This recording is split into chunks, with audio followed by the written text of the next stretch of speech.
আল্লাহর হাবিব সাল্লাল্লাহু আলাইহি ওয়াসাল্লামের একজন সাহাবী ছিলেন, তার নাম ছিল আব্দুর রহমান। আল্লাহর হাবিব সাল্লাল্লাহু আলাইহি ওয়াসাল্লাম যাকে আদর করে স্নেহ করে নাম দিয়েছেন আবু হুরায়রা, যিনি আল্লাহর হাবিবের অধিকাংশ হাদিস শরীফের মধ্যে দেখা যায় তিনি বর্ণনা করেছেন।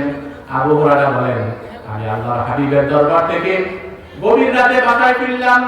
আমার মা আমাকে প্রশ্ন করলো, আবু হুরায়রা কোথায় গিয়েছিলে? আবু হুরায়রা বলল, আমি আমার মাকে বললাম, মা আমি আল্লাহর নবীর দরবার থেকে আসলাম। আমার মা মুশরিকা ছিল, যে শুনলো আল্লাহর নবীর দরবার থেকে আসলাম, আমার মায়ের অন্তরে আগুন জ্বলে গেল। আমার মা আমাকে মারতে লাগলো। কেন ওই দরবারে গেলাম? আমাকে বাড়ি থেকে তাড়িয়ে দিতে লাগলো। আমি আবু হুরায়রা বললাম, মা তুমি মারতে মারতে শুধু তোমার বাড়ি নয়, যদি এই পৃথিবীর সকল বাড়ি থেকে তাড়ায় দাও, আমি সব ছাড়তে রাজি, মুহাম্মদ সাল্লাল্লাহু আলাইহি ওয়াসাল্লামের কদম ছাড়তে রাজি না। আবু হুরায়রা দৌড়ে আসলেন আল্লাহর হাবিবের দরবারে। আল্লাহর হাবিবের দরবারে এসে বললেন, ইয়া রাসূলুল্লাহ, ইয়া হাবিবাল্লাহ। আল্লাহর হাবিব বললেন, আবু হুরায়রা তুমি তো চলে গেলে, গভীর রাতে আবার কেন ফিরে আসলে? আবু হুরায়রা বললেন, ইয়া রাসূলুল্লাহ, ইয়া হাবিবাল্লাহ, আমার মা আমাকে গলা ধাক্কা দিয়ে বাড়ি থেকে বের করে দিয়েছে। তার কারণ হলো একটাই, আমি কেন আপনার কদমে সময় দেই। আল্লাহর হাবিব বললেন, আবু হুরায়রা তোমার মা তোমাকে মেরেছে, আমি রাসূল ইন্টারফাইট করার মতো কোনো ক্ষমতা রাখি না।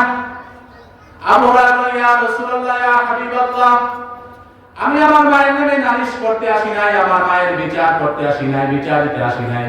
ওগো আল্লাহর নবী, আমি চাই আপনি আল্লাহর কাছে দুই হাত তুলে দোয়া করেন, আল্লাহ তাআলা যেন আমার মাকে ইসলামের ছায়াতলে কবুল করে নেন। আল্লাহর হাবিব সাল্লাল্লাহু আলাইহি ওয়াসাল্লাম আল্লাহর কাছে দুই হাত তুললেন, দোয়া করলেন। হাত নামালেন, আবু হুরায়রা একটি দৌড় মারলেন। সাহাবারা আশ্চর্য হয়ে গেলেন, আবু হুরায়রাকে ধরলেন। ও আবু হুরায়রা, দৌড়াও কেন? তোমার জীবন দশায় জীবনে তুমি তো কোনদিন উচ্চ কণ্ঠে কথা বলো না, কাউকে ধমক দাও না, তুমি কখনো দৌড় দাও না, আজকে দৌড়াও কেন? কি বিপদ হলো? আবু হুরায়রা বলে, সাহাবীরা আমাকে ছেড়ে দাও, আমার কোনো বিপদ হয় নাই, আমি দেখতে চাই আমি আবু হুরায়রা দৌড়ে আগে আমার বাড়ি পৌঁছাই নাকি রাসূলুল্লাহর দোয়া আমার বাড়িতে আগে পৌঁছায়। আবু হুরায়রা বাড়িতে গেলেন, দরজার কড়া নাড়লেন। মা ভিতর থেকে বলল, কে? বলল, মা আমি আবু হুরায়রা। মা বলল, বাবা দাঁড়াও, আমি আসতেছি। মায়ের কণ্ঠ শুনে আবু হুরায়রা বুঝতে পারলো আবু হুরায়রা বাড়িতে আসার আগে রাসূলুল্লাহর দোয়া আবু হুরায়রার বাড়িতে আগে এসে গেছে। আবু হুরায়রা মা আসলেন, দরজা খুললেন।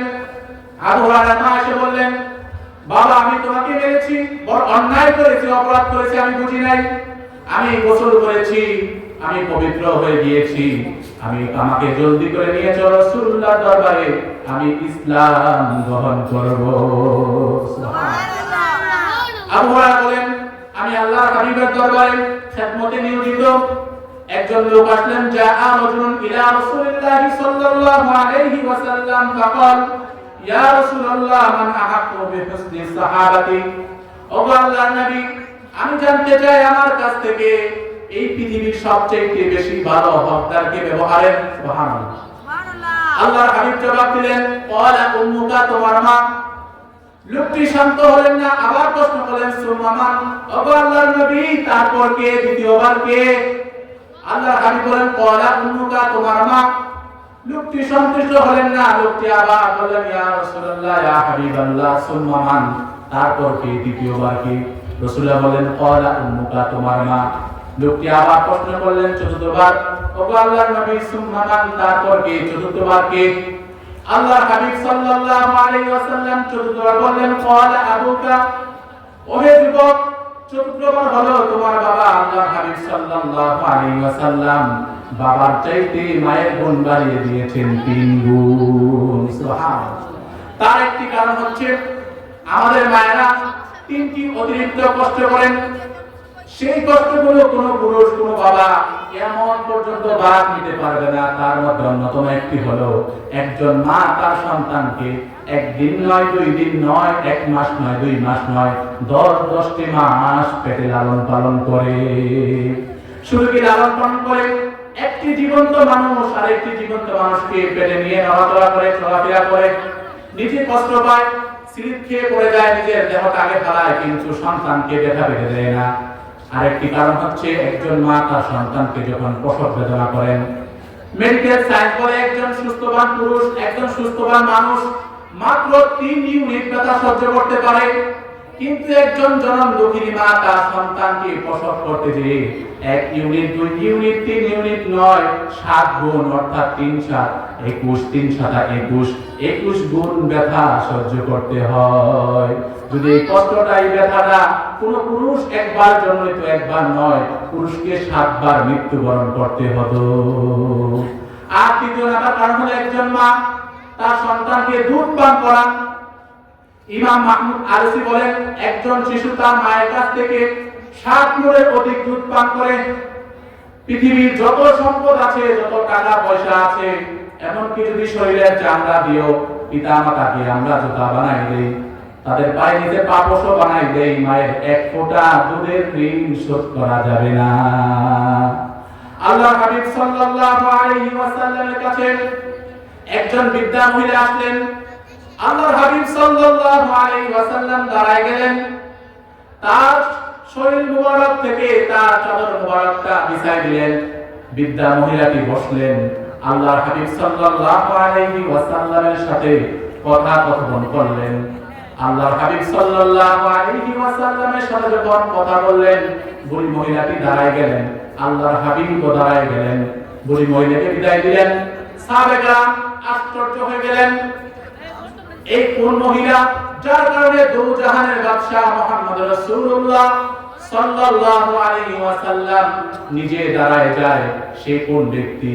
আল্লাহর হাবিব বললেন, রে সাহাবারা তোমরা আশ্চর্য হয়ে গেছো, মসজিদে নববীতে একজন বৃদ্ধা মহিলা আসলো, আল্লাহর নবী দাঁড়ায় যায়, তার শরীরের চাদর মুবারকটা বিছায় দেয়, মহিলা বসে আবার মহিলাকে দাঁড়ায় বিদায় দেয়। কি বলে? সাহাবীরা শোনো, ইনি হলেন তিনি।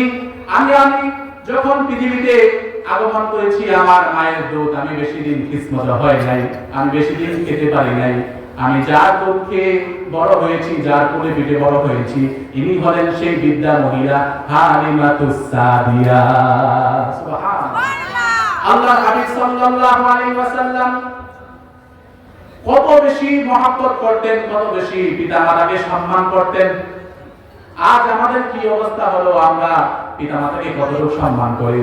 শুধু তাই নয়, আল্লাহর পক্ষ থেকে নির্দেশ হলো, আল্লাহ তাআলা সূরাতুল বানী ইসরাঈলের 23 নম্বর আয়াতে বলেন, ওয়া ক্বাদা রাব্বুকা আল্লা তা'বুদু ইল্লা ইয়্যাহু ওয়া বিল ওয়ালিদাইনি ইহসানা إما يبلغن عندك الكبر أحدهما أو كلاهما فلا تقل لهما أف ولا تنهرهما وقل لهما قولا كريما। আল্লাহর পক্ষ থেকে চূড়ান্ত নির্দেশ হলো, আল্লাহ রাব্বুল আলামিন চূড়ান্ত নির্দেশ করেছেন, وقضى ربك ألا تعبدوا